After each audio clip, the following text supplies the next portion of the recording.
Hello बच्चों, आप कैसे हैं। आज हम लोग जो है प्रेमचंद जी द्वारा रचित दो बैलों की कथा जो है कहानी समझेंगे, उसका सार समझेंगे। प्रेमचंद जी के बारे में पहले थोड़ा सा जान लेते हैं। प्रेमचंद जी का जन्म 1880 में बनारस के लम्ही गांव में हुआ था। इनका जीवन बड़ी कठिनाइयों से गुजरा, क्योंकि ये इनकी 7 वर्ष की उम्र में इनकी माता की मृत्यु हो गई थी। जो दूसरी माँ थी, सौतेली माँ के साथ जो इनके साथ ऊपर काफ़ी अत्याचार किए, तो ये सारी जो है इनका जो बचपन जो था वो अच्छा नहीं गया, मतलब जैसा होना चाहिए था वैसा नहीं गया। लेकिन ये उनके साथ संघर्ष करते हुए भी, कठिनाइयों का संघर्ष करते हुए, सामना करते हुए भी इन्होंने आगे बढ़ते गए और लेखन कार्य जारी रखा। इन्होंने कई उपन्यास, कहानियाँ और भी कई लेख लिखे। इनकी कहानियाँ बड़ी लोकप्रिय हुई। उन्हीं कहानियों में एक कहानी है दो बैलों की कथा। आज हम लोग इस कहानी को जानेंगे कि इस कहानी में क्या है। प्रेमचंद जी ने इस कहानी में सबसे पहले गधे का जो है बताया है कि एक गधा जो है वो सबसे ज़्यादा शांत और सरल स्वभाव का है। लेकिन सरल स्वभाव के होने के कारण उसे बेवकूफ़ या बुद्धिहीन समझा जाता है, क्योंकि वो सीधा है और सीधा होने के कारण लोग उसका फ़ायदा उठाते हैं। अफ्रीका में वही दुर्दशा भारतीयों की है, क्योंकि वो पलटकर जवाब नहीं देते, चुपचाप रह जाते हैं। अगर वो भी ईंट का जवाब पत्थर से दे तो संसार में उन्हें जापान की तरह सिर आंखों पर बिठाकर रखा जाता।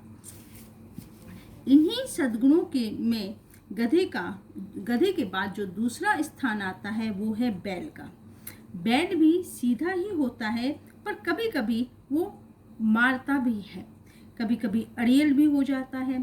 तो झूरी, अब यहाँ से कहानी का सार जो शुरू होता है कि झूरी नाम का किसान था, उसके 2 बैल थे। एक का नाम हीरा और एक दूसरे का नाम मोती। देखने में सुंदर, काम में चौकस, ऊंचे डील डोल वाले थे।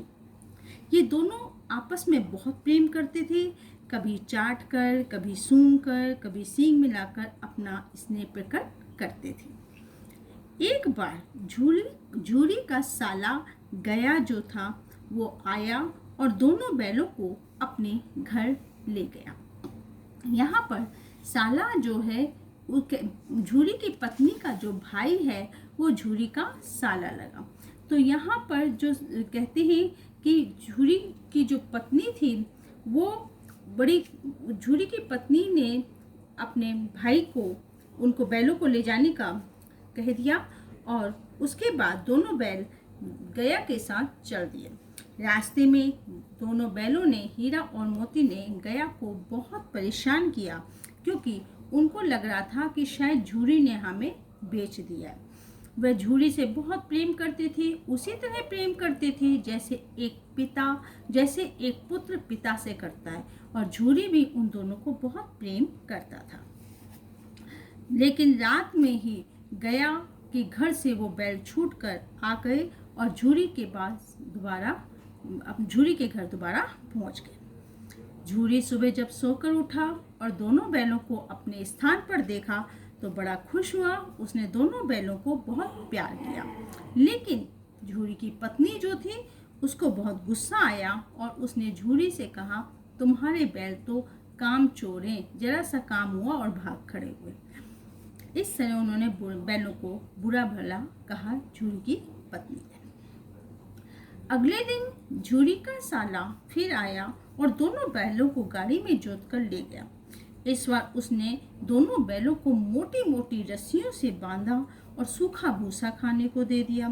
सारा दिन हल जोतवाता और खूब उनसे काम लेता और मारता। लेकिन इतना होने पर भी हीरा मोती जो थे वो चुप होकर रह जाते और भागने की सोचने लगे। उनके घर में, गया के घर में एक छोटी लड़की रहती थी, जो गया के बड़े भाई भैरव की लड़की थी। भैरव की मृत्यु हो चुकी थी और उसकी, गया की जो पत्नी थी, भैरव की जो पत्नी और भैरव दोनों की मृत्यु हो चुकी थी। गया की पत्नी उस बच्ची के साथ सौतेलापन का व्यवहार करती थी और उन्हें बहुत सताती थी। तो बैलों के साथ भी वही व्यवहार होता था, तो इसलिए उस बच्ची का बैलों के प्रति प्रेम उमड़ आया। वह बैलों से प्रेम करती और आते जाते उसे रोटी खिला जाती थी। एक रात जब लड़की वहां आई तो देखा दोनों बैल रस्सी चबा रहे थे। वो समझ गई कि ये बैल भागना चाहते हैं, तो उसने क्या किया, उन दोनों बैलों की रस्सियां खोल दी और वो शोर मचाने लगी, बैल भाग गए, बैल भाग गए। जब तक गया उन्हें पकड़ने के लिए दौड़ता, बैल जो थे वो भाग गए। वो इतना तेज भागे कि वो रास्ता भूल गए कि किस रास्ते में जाना है और वो रास्ता भटक गए। आगे उनको एक मटर का खेत मिला, वो उसमें घुस गए और पेट भर के मटर खाए। जब वो मटर खाकर बाहर आए, सड़क पर आए, तो सामने से एक हाथी के आकार का सांड चला आ रहा था। सांड को देखकर वो डर गए और बोले, इसका मुकाबला कैसे करेंगे? तो उन्होंने कहा कि सांड जो था वो मारने के लिए ही आ रहा था।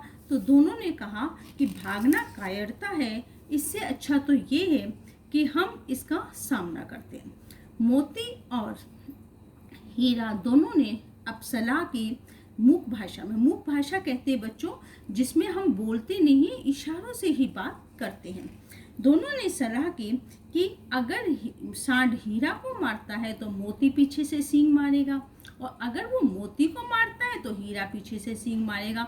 इस तरह दोनों मिलकर सांड का सामना करेंगे। सांड ने आते ही हीरा के ऊपर झपटा, तो मोती ने उसे पीछे से खदेड़ा, मतलब उसको पीछे से सींग मारे। और जब वो मोती की तरफ झपटा तो हीरा ने, इस तरह दोनों ने जो था सांड का सामना किया और सांड को परास्त कर दिया, हरा दिया। अब वे फिर मटर के खेत में घुस गए। वहां के मालिक ने उनको पकड़ लिया और पकड़कर कांजी हाउस में भेज दिया। कांजी हाउस कहते हैं जहां लावारिस पशुओं को रखा जाता है। कांजी हाउस में सारा दिन वो पड़े रहे, ना उनको कोई खाना मिला, बस एक बार थोड़ा सा पानी मिल गया। वहां पर उन्होंने देखा कि कई भेड़, बकरियां, घोड़े, गधे, सब जानवर वहां पर थे, बिल्कुल दुबले पतले। हीरा और मोती ने अपने सींगों के प्रयास से कांजी हाउस की कच्ची दीवार गिरा दी, और दीवार गिरने से सारे पशु जितने थे वो सब भाग गए, लेकिन गधा नहीं भागा, वो एक तरफ खड़ा रहा। तो इन्होंने गधे से कहा तुम भी भागो, लेकिन वो बोला नहीं, मैं नहीं भागूंगा। तब मोती ने उसे सींग मार मार कर उसको भी भगा दिया। जब मालिक को पता लगा तो उन्होंने हीरा को खूब मारा और मोती को भी पकड़ लिया। अब उनकी नीलामी के लिए डुग्गी भजवा दी पूरे गांव में। नीलामी होने के लिए कई लोग आए। वहां एक दड़ियल था जो कसाई था। उन्होंने हीरा और मोती के उंगली लगाकर देखा और उनको दोनों को खरीद लिया, मतलब हीरा और मोती को खरीद लिया। वो खरीद कर जब जा रहा था, जिस रास्ते से जा रहा था वो रास्ता हीरा और मोती का जाना पहचाना था, क्योंकि पहले ही वो डर गए थे कि ये कसाई हमें लेकर जा रहा है, अब वो क्या करेगा। तो हीरा मोती ने जो थे डरे हुए तो थे ही, वो कसाई के साथ जा रहे थे तो उन्हें रास्ता जाना पहचाना लगा, क्योंकि वो रास्ता जो था वो तो झूरी के गांव का था। वो फटाफट अपनी उनमें इतनी फुर्ती आ गई कि उसने दड़ियल के हाथ से रस्सी छुड़ाई और फटाफट जो थे रस्सी छुड़ाकर भाग गए। वो भागते भागते जो है झूरी के यहाँ पहुँच गए। झूरी के यहाँ पहुँचकर वो जो थे खड़े हुए तो झूरी उनको देखकर बड़ा खुश हुआ। पीछे से वो दड़ियल भी आ गया और झूरी से कहने लगा ये मेरे बैल है। झूरी बोला ये तो मेरे बैल है। दोनों में थोड़ी सी बातचीत हुई तो दड़ियल बोला मैंने इनको जो है वहाँ कान्हा उससे खरीदा है। तो झूरी बोला मैंने तो बेचा ही नहीं, तुमने कब खरीद लिया। तो मोती को गुस्सा आया, वो दड़ियल के पीछे भागा और उसको बाहर गांव तक छोड़ आया और फिर वापस दोनों झूरी के पास आ गए। झूरी ने उनको प्यार किया और प्यार करने के बाद उनको बहुत स्नेह से भूसा रोटी खिलाई। दोनों में खाने लगे और पूरे गांव में उत्साह छा गया। उसी समय झूरी की पत्नी भी आ गई और उसने भी बैलों को प्यार किया। बच्चों, ये जो पाठ है, इस पाठ में एक प्रत्यक्ष रूप में ये बताया गया है कि चाहे वो पशु हो और चाहे वो इंसान हो, प्रेम का भूखा होता है। दूसरा, यहाँ पर परोक्ष रूप में ये बताया है कि बिना संघर्ष के हमें स्वाधीनता नहीं, हमें बिना संघर्ष के हमें आज़ादी नहीं मिल सकती। तो ये था आपका पाठ दो बैलों की कथा।